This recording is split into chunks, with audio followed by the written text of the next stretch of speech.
آپ کی خدمت میں حاضر ہے محمد منیب احمد۔ ہمارا آج کا موضوع ہے سفر شام۔ بسم اللہ الرحمن الرحیم۔ اللہم صلی علی محمد وآلہ وعترتہ بعدد کل معلوم لک۔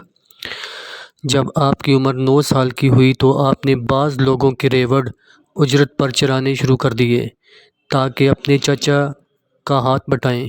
جب آپ کی عمر 12 سال کے قریب پہنچی تو تجارت کی غرض سے حضرت ابو طالب رضی اللہ تعالیٰ عنہ کے ساتھ شام کا سفر شروع کیا۔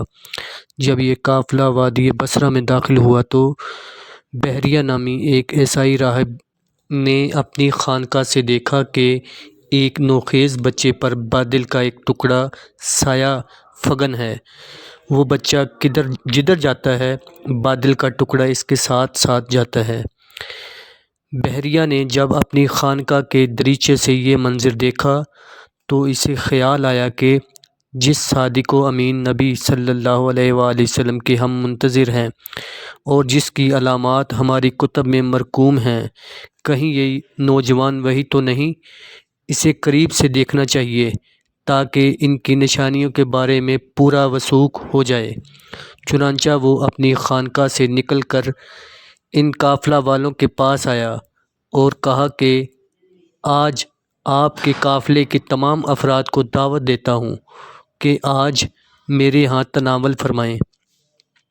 جب قافلے والے کھانے سے فارغ ہوئے تو اس نے سب کو رخصت کر دیا اور خود حضور صلی اللہ علیہ وآلہ وسلم کے قریب آیا اور حضور صلی اللہ علیہ وآلہ وسلم کی نیند، بیداری وغیرہ کی کیفیت کے بارے میں دریافت کرتا رہا۔ حضور صلی اللہ علیہ وآلہ وسلم جو حالت اسے بتاتے اس سے ان صفات کی تصدیق ہوتی جاتی تھی جو نبی آخر الزمان صلی اللہ علیہ وآلہ وسلم کے بارے میں اس کے پاس تھیں۔ آخر میں اس نے پشت مبارک سے کپڑا اٹھایا اور اس نے مہر نبوت کو اس صورت میں دیکھا جو اس کے پاس تھی۔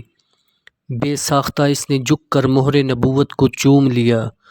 جب بحیرہ اس سے فارغ ہوا تو حضرت ابو طالب رضی اللہ تعالیٰ عنہ کی طرف متوجہ ہو کر کہا، اس بچے سے آپ کا کیا رشتہ ہے؟ آپ نے کہا، یہ میرا بیٹا ہے۔ بحریہ نے کہا، یہ آپ کا بیٹا نہیں اور نہ ہی اس کا باپ زندہ موجود ہو سکتا ہے۔ تب حضرت ابو طالب رضی اللہ تعالیٰ عنہ نے کہا، یہ میرا بھتیجا ہے۔ تو بحیرہ نے کہا، آپ اپنے بھتیجے کو لے کر وطن واپس لوٹ جائیں اور یہودیوں سے ہر وقت ہوشیار رہیں۔ اگر آپ نے دیکھ لیا اور ان کو ان حالات کا علم ہو گیا جن کا مجھے علم ہوا ہے تو وہ انہیں ضرر پہنچانے سے باز نہیں آئیں گے۔ آپ کے بھتیجے کی بڑی شان ہوگی۔ یہ سارے جہانوں کے سردار ہیں، یہ رب العالمین کے رسول ہیں، انہیں اللہ تعالیٰ رحمت للعالمین بنا کر مبعوث فرمائے گا۔ چنانچہ حضرت ابو طالب رضی اللہ تعالیٰ عنہ قافلے کے ساتھ شام گئے اور جلدی جلدی کاروبار سے فراغت پا کر آپ کو لے کر واپس مکہ لوٹ گئے۔ اگر آپ کو یہ ویڈیو اچھی لگی ہے تو اس ویڈیو کو ثواب کی نیت سے آگے شیئر کریں تاکہ لوگوں کے علم میں بھی اضافہ ہو۔ آپ کا بہت بہت شکریہ۔ اللہ حافظ۔